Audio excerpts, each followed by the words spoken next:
Ora,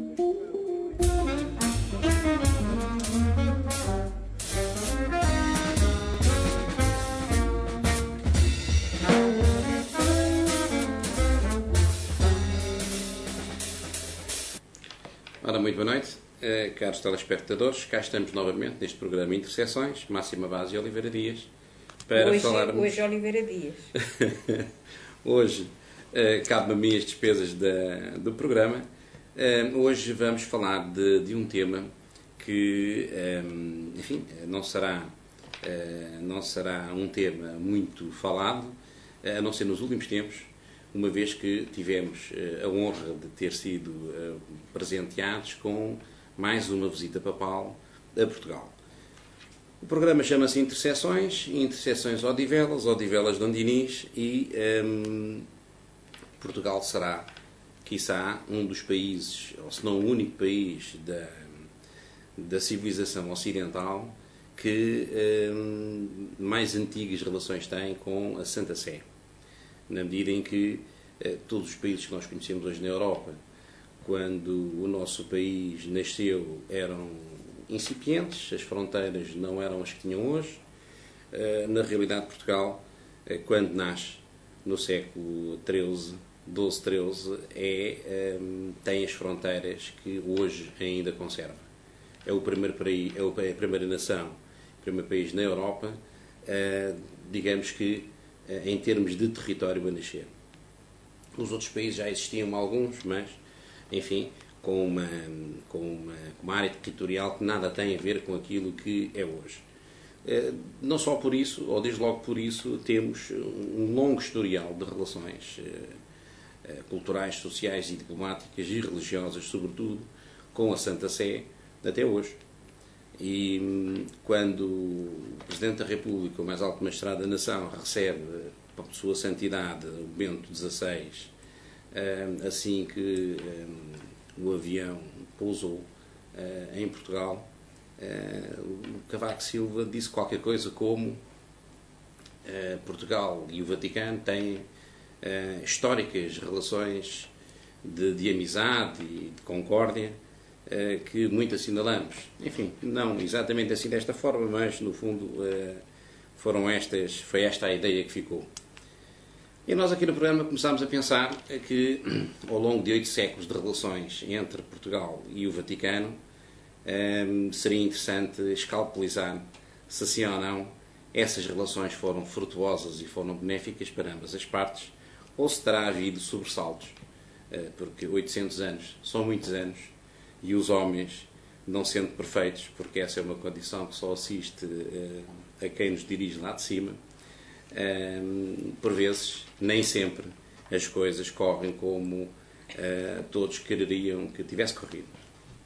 E neste programa, então, vamos seguir a seguinte sistémica. Primeiro, iremos fazer um enquadramento de papas que tiveram origem em Portugal, isto é, independentemente de terem sido portugueses ou não, que tivessem saltado, digamos, do território português para a cadeira de São Pedro diretamente, e no nosso caso há pelo menos 3 que têm essa honra, um deles português, inclusive. Depois iremos falar nos papas, essencialmente 3, que tiveram influência no nascimento de Portugal, e que eu, se calhar de um modo um pouco feliz, mas foi aquele que me ocorreu, chamei os papas notários de Portugal. Notários no sentido em que mais não fizeram do que aceitar uma realidade de facto, que era já a existência de um território autónomo, um povo autónomo, uma vontade autónoma relativamente a outros poderes seculares. Seguidamente, e porque nem tudo são rosas, avançamos para os papas que castigaram Portugal. Portugal, enquanto reino, foi castigado diversas vezes. E depois falaremos num outro papa já no século XX que resolve, digamos que, uma ruptura que houve entre a Santa Sé e Portugal. E finalmente iremos falar nos papas que estiveram em Portugal. Pode haver um pouco a ideia que os únicos papas que nos visitaram foram Sua Santidade Bento XVI e Sua Santidade João Paulo II. mas não foram só esses que nos visitaram, enquanto papas, porque houve outros religiosos que estiveram em Portugal e que mais tarde vieram a ser papas. Desses não daremos aqui nota, damos só nota daqueles que efetivamente, enquanto papas, enquanto sucessores da cadeira de São Pedro, nos visitaram em trabalho. O Papa, quando se desloca, está sempre em trabalho religioso. Vamos então começar pelos papas que, de alguma forma, têm origem em território português. Não sei se a câmara dá para atingir aqui. Temos o Papa São Damaso. São Damaso tinha um cognome, se quisermos, o hispânico.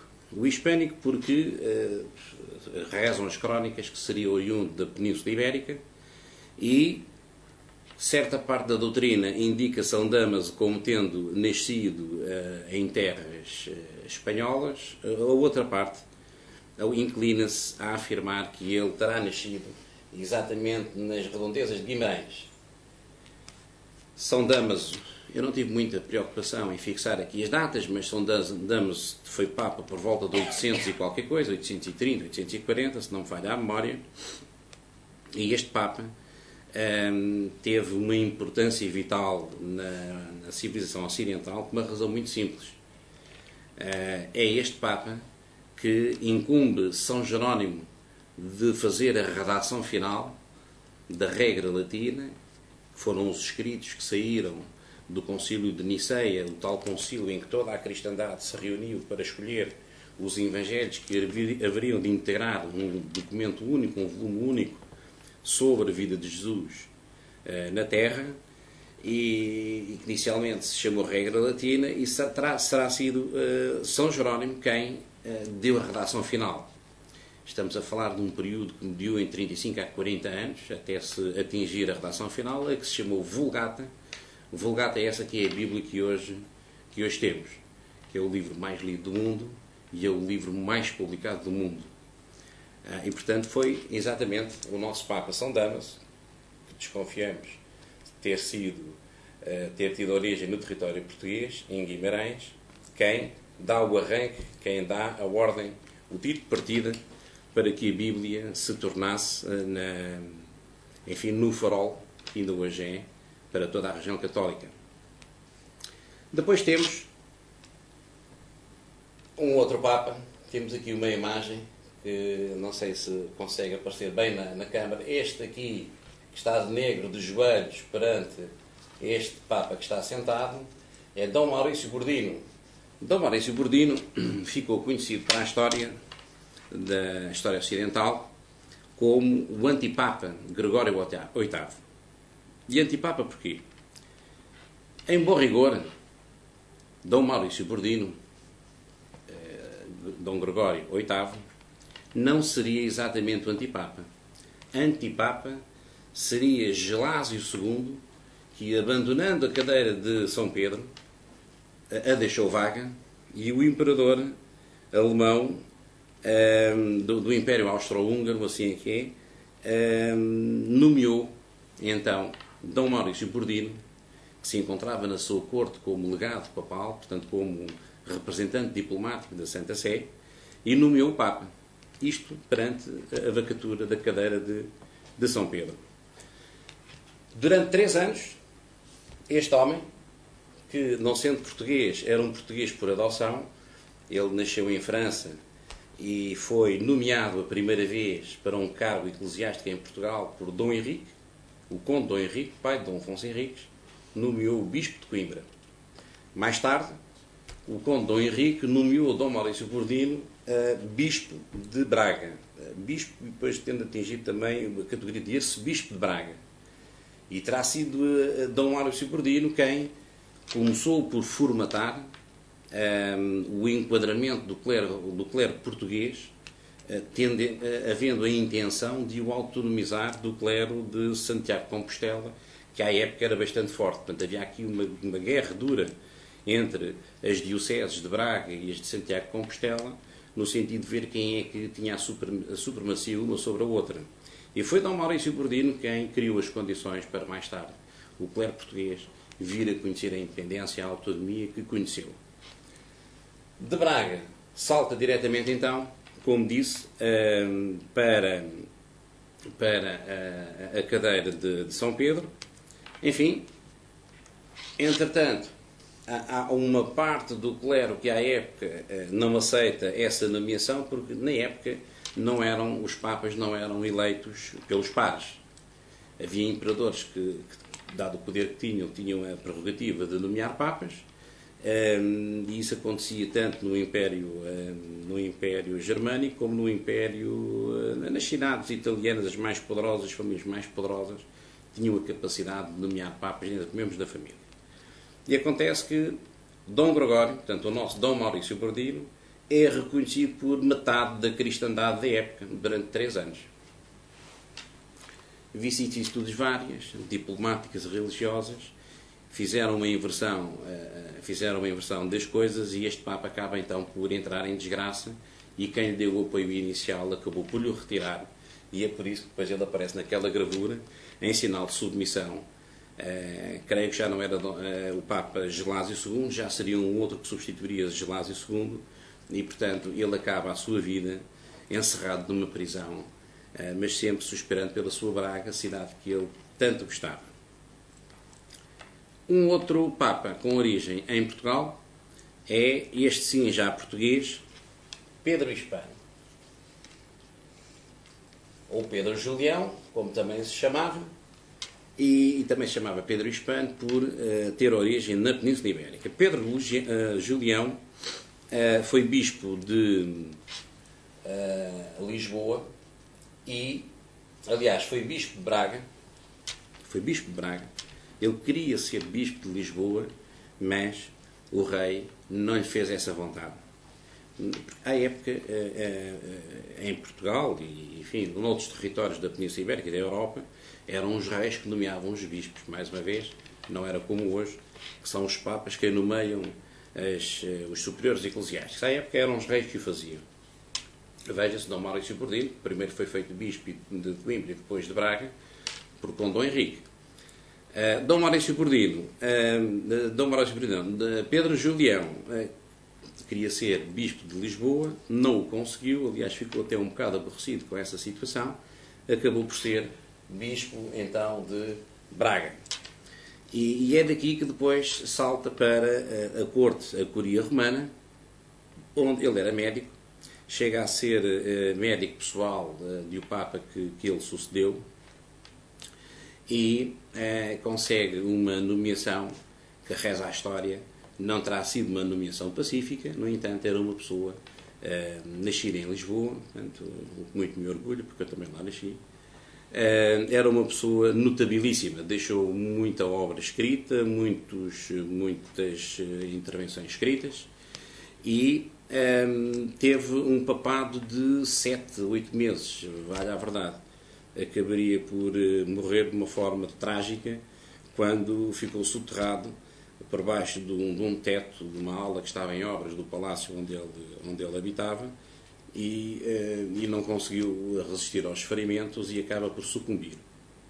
O Pedro Hispano é um Papa importante na medida em que várias vezes o pai de Dom Dinis recorreu a Pedro Hispano para dirimir, a contento do Reino de Portugal, as diferenças que havia entre o Reino de Portugal e a Santa Sé. Dos 34 reis que tivemos, 19 foram excomungados. 19, portanto, mais de metade.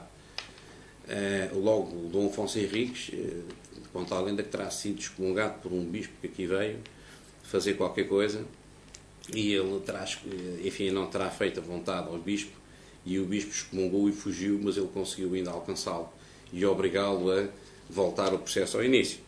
Pronto, vários reis tiveram esse azar. O facto do rei ser excomungado não significava que a interdição recaísse sobre todo o reino. Isso também vai acontecer. Um Papa que tornou o reino de Portugal interdito, isto no tempo do pai de Dom Dinis, Afonso III, e depois o Papa que se lhe seguiu manteve essa interdição, que acabaria por ser levantada ou semi-levantada, porque quando o pai de Dom Dinis está às portas da morte, resolve chamar os religiosos, um bispo qualquer, que também já não me recordo, e aceitar todas as condições que a Santa Sé lhe impunha para que Portugal voltasse a ser um reino sem qualquer tipo de interdição. E portanto aqui este nosso Papa português puxou um pouco a brasa à sua sardinha, como se costuma dizer, no sentido em que acorreu sempre ao pai de Dom Dinis quando este lhe pediu que intervisse junto à Santa Sé. Estes são São Damaso, Dom Gregório VIII e Pedro Julião, são os papas que tiveram origem no nosso território.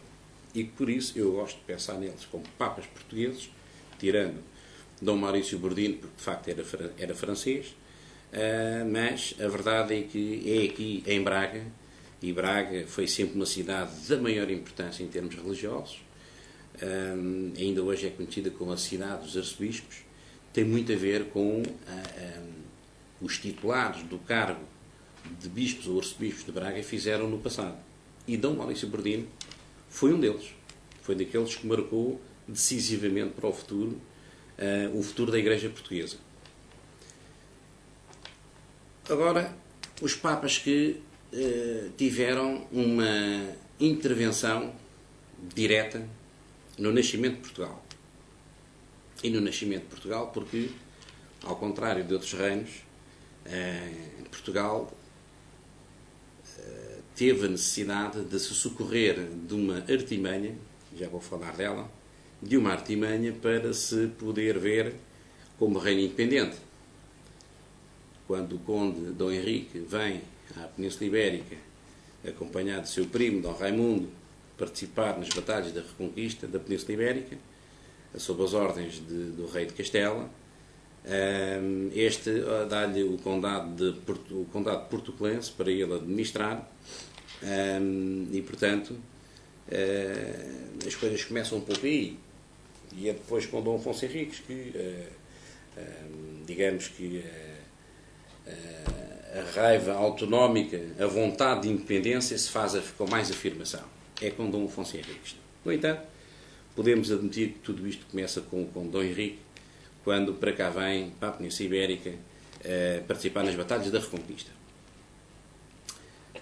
Dom Afonso Henriques teve bastante trabalho, isto não foi uma coisa assim, teve bastante trabalho para impor o reino de Portugal como reino autónomo. Ele próprio nunca se referiu a ele como conde do condado ou conde portucalense, ao contrário de seu pai, que se referia assim.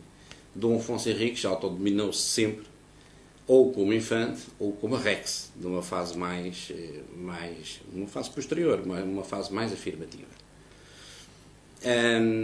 O truque que aqui foi utilizado por Dom Afonso Henriques foi apelar a uma coisa que no direito canónico se chama a liberdade romana. E noto que essa liberdade romana é uma coisa utilizada também para uma ordem que já muito se falou aqui nos nossos programas de interseções, mas que daqui cabe referir também.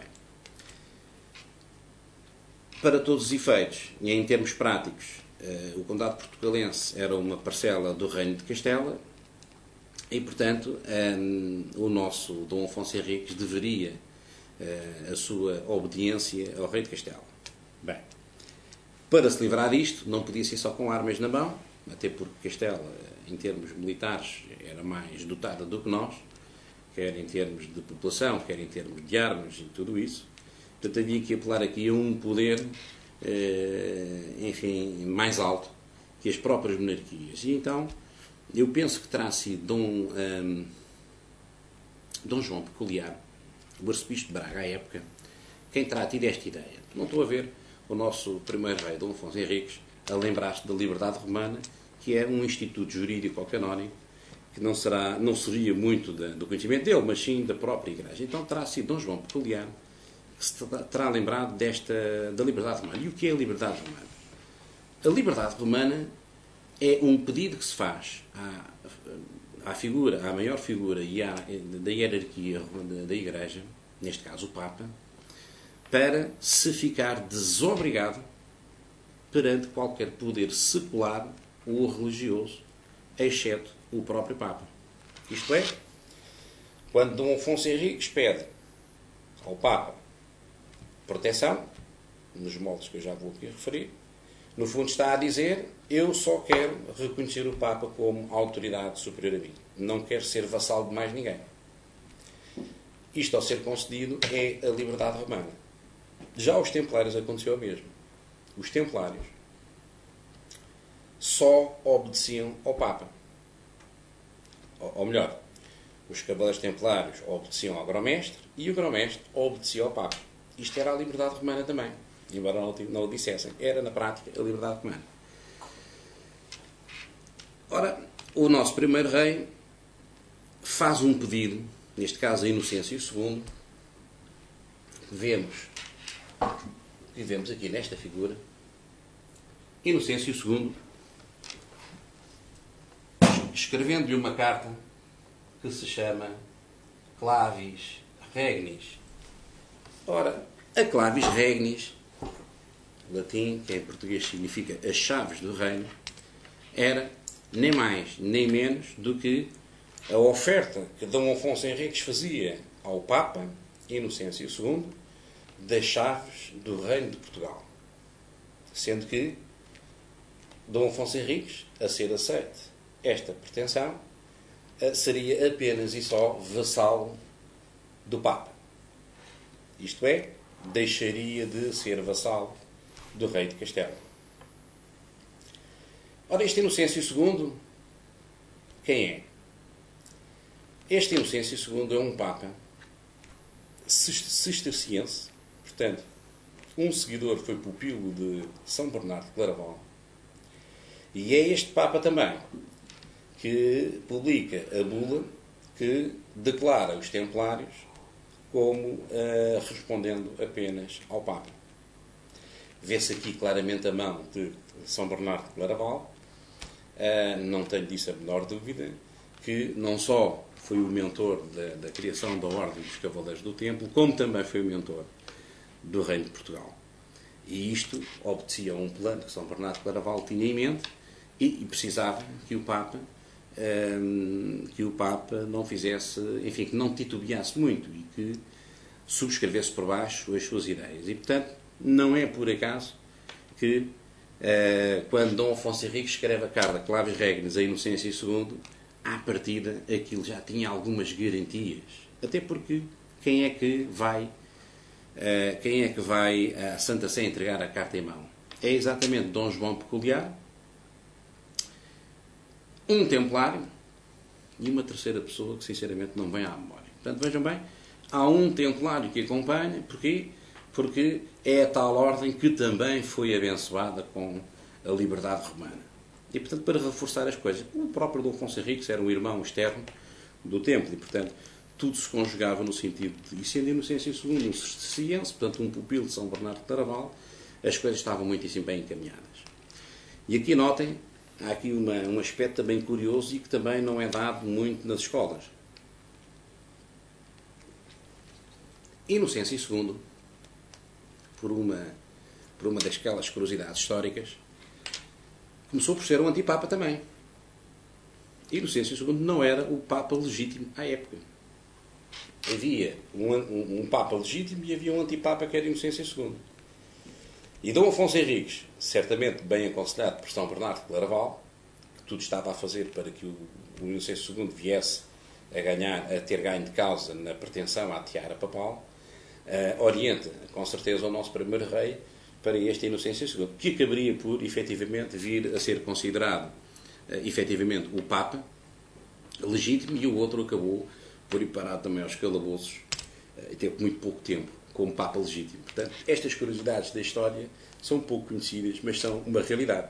O que faz com que o nosso Dom Maurício Bordino, se tivesse tido a mesma sorte do Inocêncio II, seria hoje aclamado como mais um rei, como mais um Papa, rei da Igreja, como mais um Papa com origem no nosso país. Bem, o Inocêncio II recebe as chaves do reino, leu aquilo, deu muita atenção à mesma, mas acaba por falecer. Sucede-lhe Aliás, a seguir à morte dele, sucede-lhe dois papas, porque o papa que imediatamente lhe sucedeu morreu também, em 2 meses morreu. Sucede-lhe um segundo, e acabaria por ser Lúcio II. Lúcio II, aqui nesta imagem, que responde a Dom Afonso Henriques com a bula Devotionem Tuam. Eu sei muito pouco de latim, mas isto quer parecer que é qualquer coisa como a tua devoção. A tua devoção. O Lúcio II não se compromete muito em termos, digamos que, objetivos. Diz apenas que, sim senhora, aceita as tensas em ouro que Dom Afonso Henriques se propõe dar pelo nosso reino, enquanto vassalo. Aceita que, sim senhora, protegeria Dom Afonso Henriques e o reino dos inimigos visíveis. Ora, está-se mesmo a ver que os inimigos visíveis são os inimigos seculares, Castela, e dos invisíveis. Claramente se está a referir aos inimigos espirituais. E as coisas ficam um pouco assim, digamos que em banho-maria. Dom Afonso Henriques não sai inteiramente satisfeito com esta resposta, mas também não fica decididamente insatisfeito com a resposta, na medida em que ela é já um passo muito avançado, muito largo, no sentido que ele pretendia, que era a independência do reino. Enfim, particularidades várias fizeram com que Lúcio II não fosse muito explícito no tipo de proteção. Mas a partir do momento em que Lúcio II aceita o pagamento, e o pagamento era uma das 3 condições que a clavis regnis, a chave do reino, continha. A primeira era a proteção contra os poderes seculares, a segunda era a proteção contra os inimigos invisíveis, e a terceira era o pagamento de uma determinada quantia em ouro e a vassalagem ao próprio Papa. Portanto, se o Lúcio II aceita, note-se, o pagamento e a vassalagem, quase que de uma forma pouco explícita, mas quase que aceita tudo o resto. Bem, mas seria com Alexandre III, que esta figura aqui, com a bula Manifestis Probatum, com esta bula, formaliza e oficializa o título de rei de Portugal e dos portugueses a Dom Afonso Henriques. E, portanto, é com Alexandre III que a liberdade romana é concedida a Portugal. Da mesma forma como tinha sido concedida antes, já à ordem do tempo. Ora, na prática, Portugal, em termos seculares, tornava-se autónomo, mas, em termos religiosos, Portugal afirmava-se como vassalo do Papa. Ora, isto parece uma minudência, não é, quando sabemos que o pai de Dom Dinis, Dom Afonso III, era conde de Bolonha, de Borgonha, conde de Borgonha. Bolonha. Era o bolonhês. Bolonha? Bolonha. Que é uma cidade ao norte de França, quase perto do Porto de Calais. Pronto. E é chamado pelo Papa a assumir o trono de Portugal porque o Papa decidiu que Dom Sancho II não tinha condições para reinar. Dom Sancho II era o irmão mais velho do Afonso III. E isto é uma coisa inédita. Tanto quanto sei, a história viu vários papas serem instalados e desinstalados por imperadores e por reis. O contrário é que eu não tenho, pelo menos, memória disso, não me recordo de alguma vez ter tido disso notícia. Isto acontece em Portugal. Portanto, Dom Sancho II é afastado do trono e Dom Afonso III vem de Bolonha. O casamento que tinha foi anulado, foi considerado nulo, porque a Igreja não anula, torna nulo, são coisas distintas, e ele acaba por casar novamente aqui, ia fazer um reinado culturalmente rico, porque vinha com uma formação completamente distinta daquela que os anteriores reis tinham aqui no nosso país, assim como Dom Dinis, que trazia uma formação muito esmerada em virtude de ter passado pelas cortes francesas. E, portanto, eu não pus aqui qual foi esse Papa, mas tivemos esta situação. Um rei português que é afastado do seu trono por via de uma bula papal, no sentido de um seu irmão poder ocupar o trono. Eu posso dar uma opinião? Com certeza. Eu estou convencida que foi o Inocêncio III. O Papa Inocêncio III. Sim. Pois, terá sido. Foi Inocêncio III, que eu acho que Inocêncio III tomou posse do cargo de Papa em 1209 e julgo que Dom Afonso III é posterior a isso a entrega do trono português. Não tenho uma certeza absoluta, muito bem, mas acho que foi o Inocêncio III. Muito bem. Ora bem, depois temos, logo por aqui se vê que a relação entre um reino ainda recém-nascido, praticamente, à época, e a Santa Sé não era uma relação inteiramente de braço dado. Depois temos os papas que castigaram Portugal. Eu dizia há pouco que de 34 monarcas, 19 foram excomungados, e para terem uma ideia, um bispo podia excomungar um rei. Qualquer prelado podia proceder a uma excomunhão. E nós tivemos 19 dos nossos reis foram excomungados. Quando era o Papa a fazê-lo, era uma interdição do próprio reino. Ora, os papas que... Este Papa aqui, Clemente IV, é o primeiro Papa a interditar o reino de Portugal durante o reinado do pai de Dom Dinis, Afonso III. Agora vejam a confusão que isto deve ter sido à época. É que Dom Afonso III era exatamente o substituto que o Papa tinha chamado para o trono de Portugal. E, portanto, as coisas não devem ter corrido de feição para a Igreja para levarem o Papa Clemente IV a interditar o reino de Portugal por causa do seu rei. A verdade é que o pai de Dom Dinis relativizou essa interdição. Comprou muitas guerras com a Igreja, socorreu-se de Pedro o Hispano para que as suas causas fossem defendidas junto da Santa Sé. O que é certo é que é já no leito da sua morte que ele resolve acatar, porque havia um conjunto de recomendações que a Igreja fazia ao rei de Portugal, e é já no leito de morte, com certeza com receio de não poder ir para o céu e ter que ir para o inferno, porque estas coisas já é pesado, ainda hoje, mas para os crentes pesa bastante. Pelo simples não, vale mais estar a bem com Deus. Não, mais vale estar prevenido. E era sempre com a ameaça de morte que eles faziam o que o Papa queria. Claro. Logo se viu o poder que o Papa, quanto mais não fosse no fim de vida... Não, é que quem morria excomungado, as portas do céu estavam fechadas para ele. Exatamente, então tinham que ir para o inferno, porque tinha sempre as portas escancaradas. E ele não queria. Bem, entretanto, o Papa Gregório X, que acabaria por suceder a Clemente IV, manteve a interdição do reino. Ora, uma das primeiras tarefas, uma coisa que já aqui falámos nos nossos primeiros programas de interseções, uma das primeiras tarefas que Dom Dinis teve quando chegou a rei, muito jovem, foi exatamente resolver os conflitos que existiam entre o reino de Portugal e a Santa Sé. E foi aquilo que ele fez. Foi, uma vez que o reino se encontrava interdito, e a interdição da voz católica significava muitas coisas.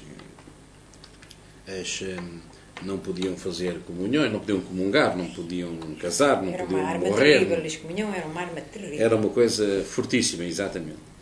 E então é Dom Dinis que acaba por resolver esse conflito com a Santa Sé e, efetivamente, Portugal, enquanto reino, entrar nos eixos. Bom, depois disso, Portugal, creio que nunca mais foi interdito, a não ser os reis individualmente. Como digo, qualquer bispo, qualquer arcebispo podia excomungar um rei por dar cá aquela palha, E, portanto, ele acabaria por resolver o problema. E o próprio Dom Dinis nunca teve grandes problemas com a Igreja, a não ser naquelas situações em que, no decurso de inquirições, se chegava à conclusão que, mas se os nobres também, quer a nobreza, quer o clero, tinham algumas prepotências para com os povos e os municípios, e apelavam ao rei, e Dom Dinis era muito atencioso nessas matérias e tratava sempre de resolver as coisas com a máxima justiça. Um outro Papa que acaba por, digamos, castigar Portugal é São Pio X. São Pio X. E porquê? Ora, isto tem a ver com a reviravolta que se deu em 5 de outubro de 1910, em que, pondo-se termo a 8 séculos de monarquia, se institui a República. Ora, a bibliografia que aí temos hoje nas livrarias contam-nos isso. A Revolução Portuguesa foi uma revolução maçónica, assim como foi a Revolução Francesa, assim como foi a Revolução Brasileira. Foram tudo revoluções maçónicas. E no caso de Portugal, a maçonaria, à época, enfim, auxiliada pelo Carbonário, que era o braço armado da maçonaria, hoje isso não existe. A maçonaria, os primeiros governos da Primeira República, aquilo era tudo maçons. A própria bandeira de Portugal, a nossa bandeira de Portugal, é uma bandeira maçónica. Não sei se já disse isto aqui neste programa, se calhar já, mas a cor verde e a cor vermelha da nossa bandeira, ao contrário do que se diz aí, se nós formos ao site da Presidência da República, diz-se lá que a bandeira tem a cor verde e vermelha, verde, cor da esperança, vermelho, a cor do sangue das guerras liberais, não é nada disso.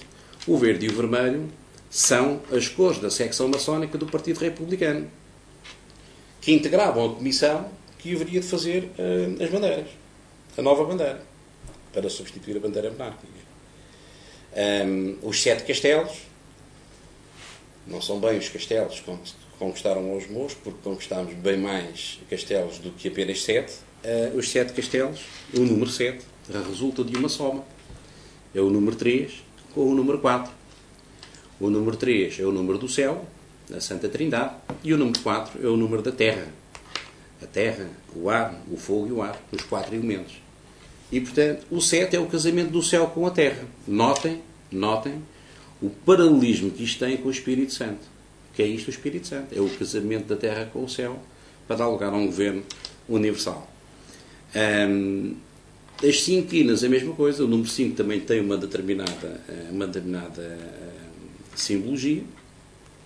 E não são as 5 chagas de Cristo, nem as 5 moedas que Judas terá pago, ou por qual foi corrompido para vender Jesus. Nada disso.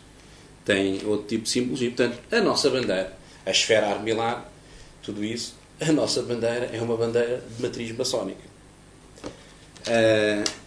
Ora, compreenderão que num contexto destes, as primeiras leis que saíram, a tentação para se fazerem leis anticlericais era enormíssima. Isto é quase como o Sporting ganhar o campeonato e depois não mandar fazer cascóis para vender,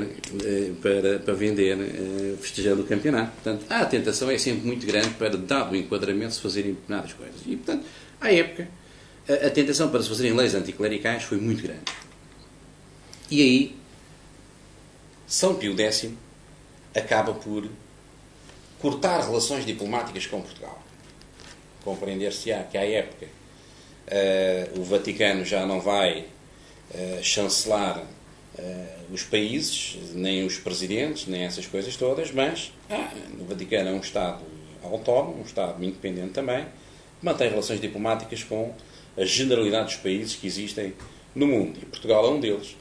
E, portanto, a partir do momento em que, com a Revolução Portuguesa de 1910, a Revolução Maçónica de 1910, há uma ruptura com a Igreja, muito naturalmente, o Santo Padre acabou por cortar relações diplomáticas com Portugal, que seriam reatadas apenas com o Bento XV, em termos de nome, o antecessor do atual Santo Padre.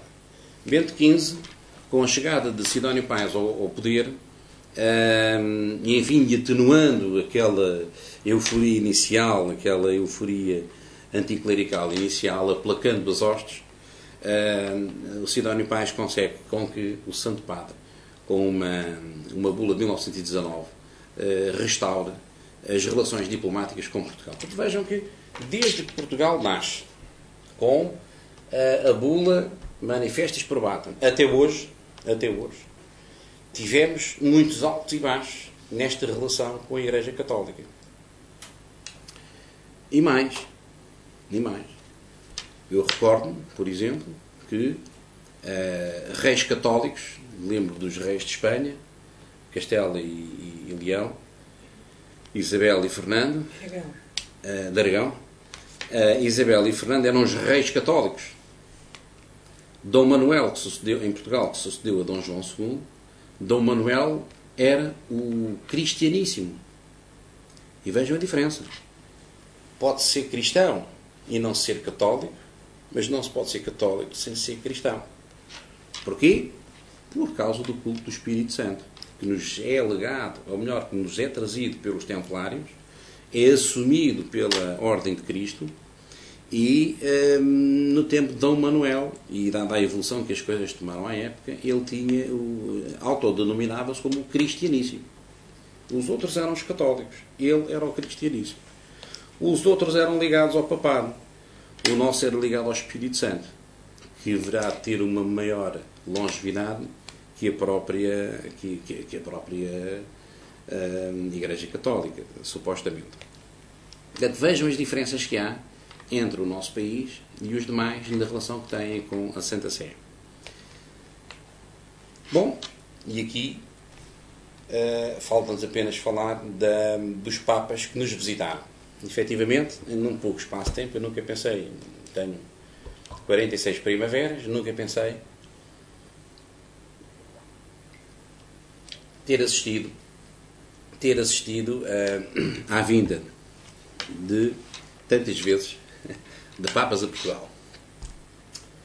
E a vinda de Papas a Portugal, o primeiro Papa que se deslocou ao nosso território foi, exatamente, Inocêncio II. Inocêncio II, o tal que recebeu a carta de Dom Afonso Henriques, pela qual ele apelava a que o Papa recebesse as chaves do Reino de Portugal. Ora, o que é que o Papa veio fazer a Portugal, do Inocêncio II? Veio exatamente distribuir as dioceses e acautelar a independência da Igreja Portuguesa relativamente a outras igrejas. Notem que isto é já, ele veio cá de propósito, isto é já um primeiro passo para aceitar aquilo que Dom Afonso Henriques lhe haveria de pedir, mais tarde. Portanto, as coisas estavam já encaminhadas. Claraval, São Bernardo de Claraval, não estaria propriamente a dormir em serviço. O Inocêncio II, então, vem cá já preparar a Igreja, o clero português, para a autonomia que haveria de ser dada aos nossos bispos. Ora, o Papa que se lhe segue é, em 1967, o Papa Paulo VI. Paulo VI vem cá forçado pelo fenómeno mariano de Fátima. O primeiro clérigo, enfim, o primeiro bispo a reconhecer o fenómeno de Fátima foi o bispo creio que de Leiria. Loureiro não tem bispo, é o bispo de Leiria. E as coisas tomaram uma dimensão tal que o Papa teve que cá vir. Teve que cá vir, ver com os seus próprios olhos. O poder secular ainda via com muita desconfiança este fenómeno mariano.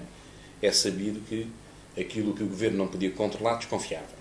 E, portanto, o fenómeno mariano não era um fenómeno que se pudesse controlar.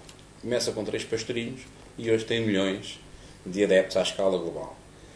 E, portanto, a presença de Sua Santidade Paulo VI aqui em Portugal foi importante para consolidar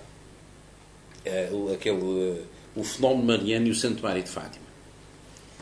Ora, mais tarde, segue-se um dos papas mais ilustres da Igreja, João Paulo II, que vem nada mais, nada menos, João Paulo II, 3 vezes a Portugal. A primeira é em 1982, e eu devo dizer que esta vinda do Papa João Paulo II em 1982 foi, para mim, uma experiência muito forte. Eu recordo-me que, à época, trabalhava no Porto de Lisboa, era ajudante mecânico, e o Papa vir a Portugal a mim pouco me dizia, embora a minha mãe se esforçasse por me dar uma formação católica. Eu não me podia considerar muito mais que um cristão, uma vez que não tinha todos os sacramentos da Igreja, não ia à missa com regularidade, enfim, não tinha nada dessas coisas. Vir cá o Papa ou não vir, para mim, era assim um bocado como que indiferente. A verdade é que, eu recordo desse dia como se fosse hoje, eu estava a lavar umas peças de um motor que estava a desmanchar, e havia um helicóptero que acompanhava a comitiva terrestre do Papa. Portanto, ele vinha, deslocava-se num carro. Na altura ainda não havia Papa Móvel. O Papa Móvel era o carro. Era o melhor carro que nós tínhamos, descapotável, com uma bateria de polícias de moto em forma de V à frente do carro. Isto era o máximo de segurança que tínhamos à época. E, portanto, não havia Papa Móvel nenhum. E quando ouço alguém dizer, olha, o Papa está quase a passar aqui. Portanto, eu trabalhava em Alcântara e ele vinha da 24 de Julho e haveria de entrar na Avenida da Índia para ir direito lá para baixo, para Belém, para o estádio do Belenenses, segundo creio. Não sei, qualquer coisa em mim fez-me largar todas as ferramentas que eu tinha na mão, em fato de macaco completamente sujo, e desatei a correr. Passei a linha do comboio, sem ter qualquer cuidado a saber se vinha um comboio passar ou não, e naquela linha morreram já várias pessoas ao atravessar aquela linha. E a verdade é que quando o Papa passa por nós, estava eu, estava um casal de estrangeiros e mais umas quantas pessoas, e ele vinha então a benzer a população. E aquilo que eu senti nessa altura foi algo que eu não consigo explicar e nunca senti em outra altura sequer. Quer dizer, que foi é de facto, a presença do representante máximo da Igreja desencadeia em nós sentimentos inexplicáveis. E a fé é um bocado isso. E os milagres nascem daí também.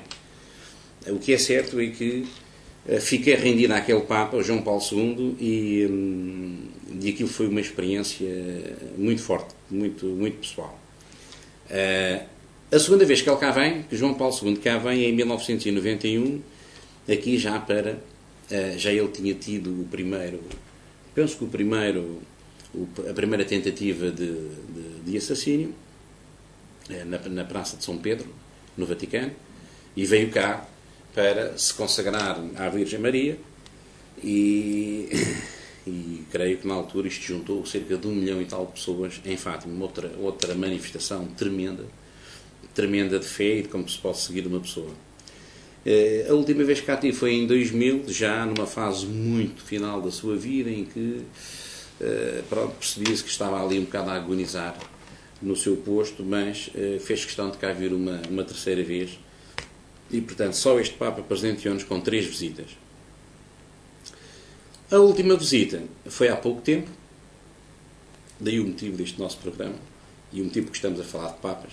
Comecei por dizer que é uma frase do nosso Presidente da República, que ao referir-se às excelentes relações que sempre tivemos com a Santa Sé ao longo de 8 séculos, que era motivo de orgulho para todos nós. Vimos já que pode ser um orgulho, mas não foi exatamente uma relação de braço dado até hoje. Bento XVI, enfim, é um Papa que também tem o seu carisma, é um Papa alemão, tem a particularidade de, antes de ser Papa, ter sido portanto, ele liderava a congregação da fé, e a congregação da fé, e não sei exatamente o nome completo. Doutrina. E da doutrina, exatamente. Da fé. Doutrina da fé. Isto é a Inquisição do século XX e XXI. Portanto, a Inquisição alteraram-lhe o nome e deram-lhe este nome.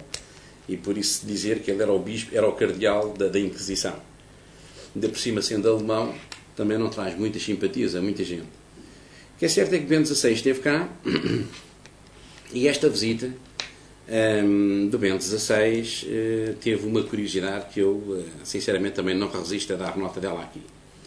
A missa que ele faz em Lisboa, faz num espaço, no Terreiro do Espaço, Praça do Comércio para uns, Terreiro do Paço para outros, que é um espaço lindíssimo e bastante apropriado para este tipo de coisas. Vamos imaginar que o Terreiro do Paço é esta minha pasta preta, que se deve ver na câmara, vê-se. É mais assim, não é? Bem, isto não é inteiramente quadrado, devia ser, não é? Mas vamos fazer de conta que é quadrado. E, de facto, é um espaço que tem todas as condições para se fazer ali uma missa daquelas que Bento XVI fez. Imaginemos que aqui é o Tejo, onde estavam os diversos barcos que se puseram ali para a fotografia. O altar foi construído aqui, de costas para o Tejo, e, portanto, o Santo Padre virado aqui para o arco da Rua Augusta. Ora, este espaço, eu estava a assistir àquela missa e comentei em casa. A ironia das ironias é estar a assistir a uma missa presidida pelo Santo Padre num espaço que é um espaço maçónico. O Terreiro de Paço é um templo maçónico. Mas é um templo como se aquilo não tem teto. Na maçonaria, o teto é o céu. Portanto, não há limite. Quem manda construir a Baixa Pombalina é toda ela, enfim, de autoria em termos de não de desenho, mas em termos de mentor, de Marquês de Pombal. E Marquês de Pombal, como muito bem explicou o Braga Gonçalves num livro que fez, enfim, há coisa de 2 ou 3 anos, era maçom de uma loja austríaca que, quando reconstrói Lisboa de acordo com parâmetros maçónicos. Um dia que o telespectador se deu ao trabalho de ir à Baixa, observe na Baixa a sombra que os prédios fazem. São prédios de 3 andares, o resto são primeiro e segundo, mais ou menos. A sombra que eles projetam no solo tem as proporções exatas de um esquadro. Portanto, o limite da sombra com o do prédio é um esquadro. E isto só os pedreiros com conhecimentos, enfim, muito ecléticos é que podiam fazer uma coisa com esta precisão. E a Praça do Comércio é também ela uma praça com simbologia maçónica. Se repararem, o cais das colunas, portanto isto aqui é o Tejo, temos as colunas deste lado. Estas colunas são a entrada do templo. Nunca ninguém percebeu porque é que havia ali 2 colunas. Podia ter mais, né? Se era só para enfeitar, podia ter uma carreira de colunas, ou não ter nenhuma. Não, tinha 2 colunas, porque era a entrada do templo. E depois, em frente, e veja-se, em frente, a orientação é Oriente-Ocidente, é onde se situa o altar dos templos maçónicos. O do Santo Padre, situa-se aqui. É a orientação da Igreja Católica, que é de Ocidente para Oriente. O que é curioso. Não dava jeito de ser ali daquele lado, porque então o Santo Padre ficava a olhar para o Tejo e tal. Bem, está bem. Uma boa explicação. O que é certo é que o altar da Igreja ficou exatamente na orientação que eles seguem, contrariando a orientação do próprio templo. Os arcos que há de cada lado, segundo uns, os arcos são em número dos graus que certos ritos da maçonaria têm. Tem 28 arcos de um lado e 11 de frente, e depois outros tantos do outro lado. Enfim, eu estudei um bocado isso, não encontrei nenhum rito que tivesse 39 graus, há os com mais, há os com menos, mas o que é certo é que já vi isso escrito a alguns, cada arco daqueles corresponderia a 1 grau, e eu não sei exatamente qual seria o rito que o Marquês de Pombal na altura praticava. É no rito austríaco, enfim. Outra coisa que é curiosa de se ver é isto. Portanto, o arco da Rua Augusta é deste lado, não é? É aqui. Se isto é um templo maçónico, aqui temos, portanto, do nosso lado direito, quem está de costas para o Tejo e de frente para o arco, temos a coluna do sul, E do lado esquerdo temos a coluna do norte. Os mais inexperientes parece que se sentam deste lado, do norte, e os mais experientes sentam-se aqui deste lado, do sul. E porquê que os mais inexperientes se sentam aqui deste lado, a norte? Porque é a zona da penumbra, é a zona da escuridão.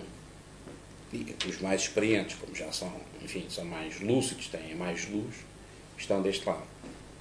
Eu dei-me ao trabalho de ir um dia deste lá ao Terreiro de Paço para ver exatamente de que lado é que a sombra nasce.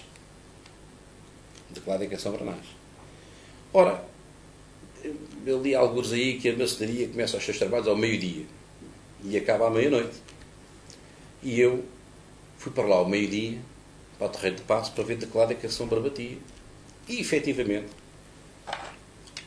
o período em que a sombra se faz sentir com mais cuidado é exatamente depois do meio-dia, é exatamente este lado aqui. Exatamente.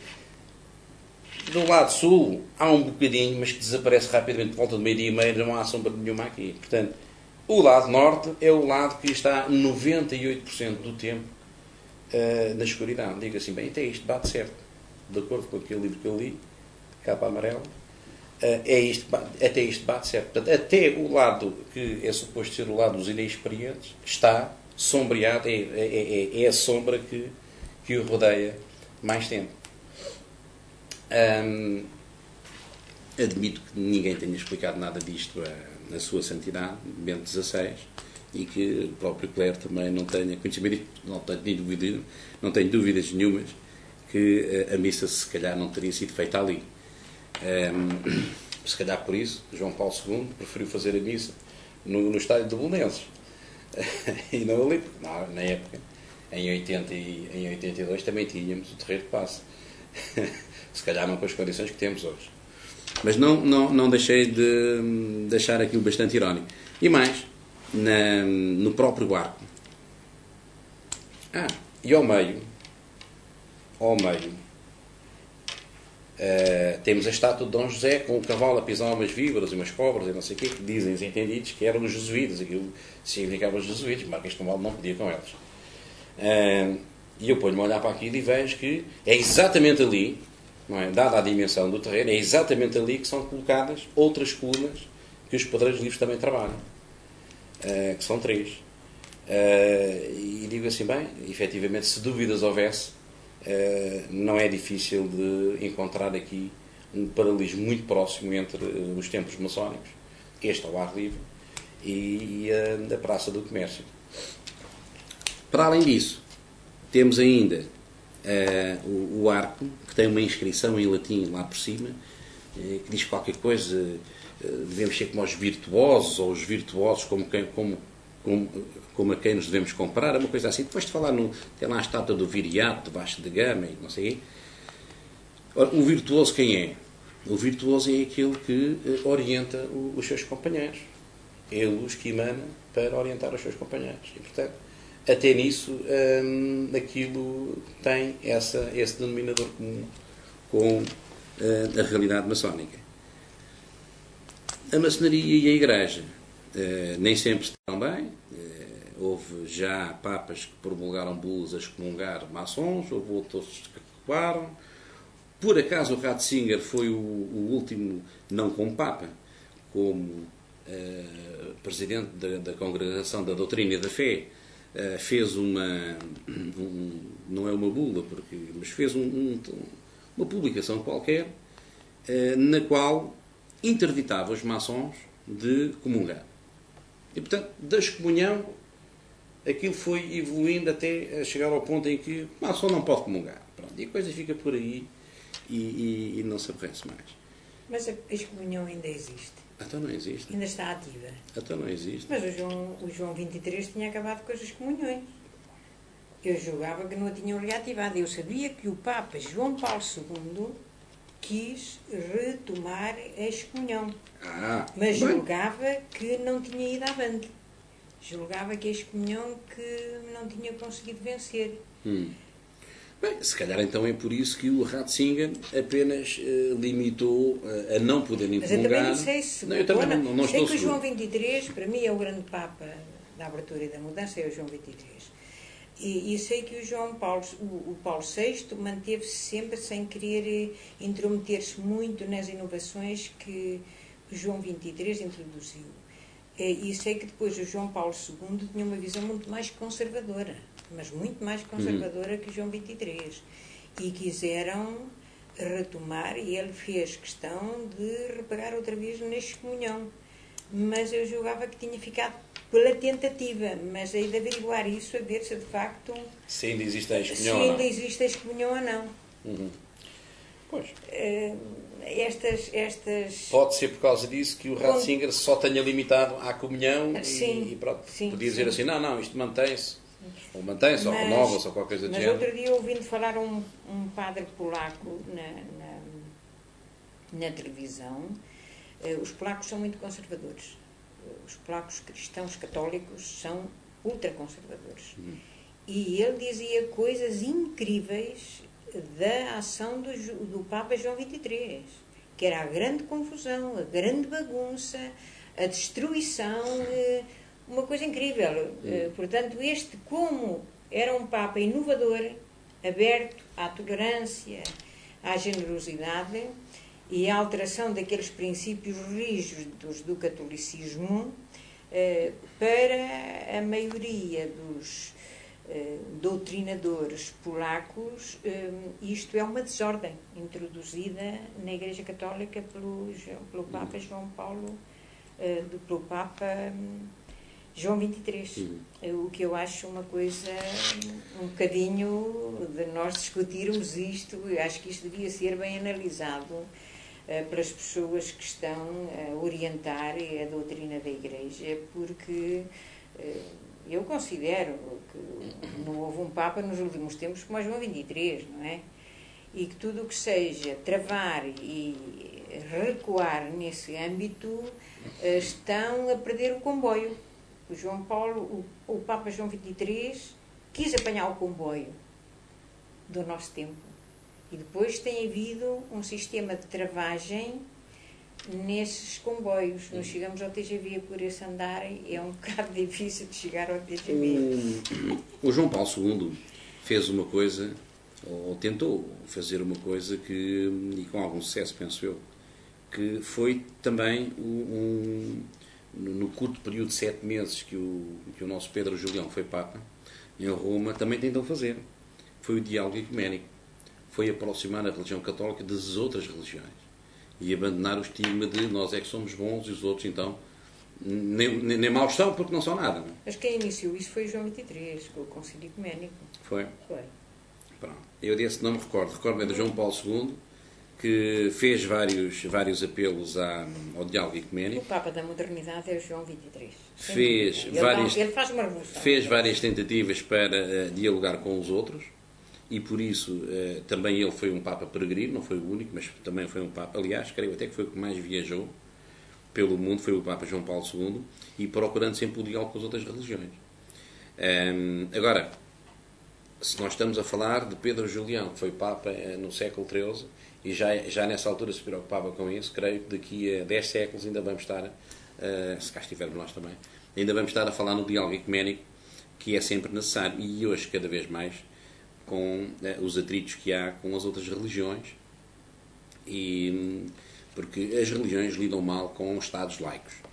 E há certas regras, certos padrões que os Estados laicos da atualidade não aceitam e podem não ver com bons olhos.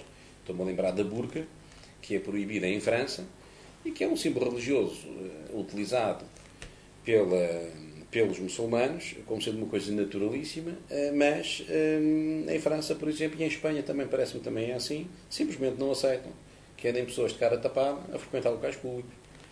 Como é que as religiões, como é que este diálogo ecuménico vai ser feito? Onde é que fica a tolerância? Eu aqui há tempos recebi um mail. Isso aí da burca e outros vestuários que são usados nas religiões muçulmanas não se limita, não é propriamente a doutrina, são costumes, são aspectos da civilização deles.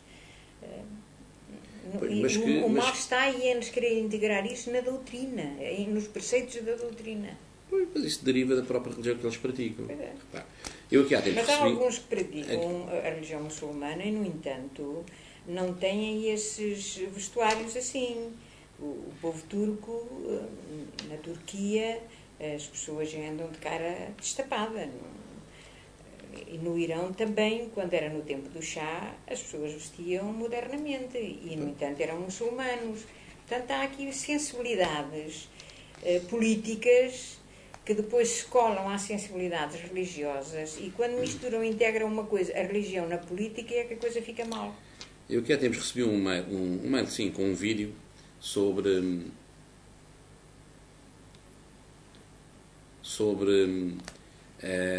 a explicação de um académico do Islão para não aceitar outras religiões que não o Islão.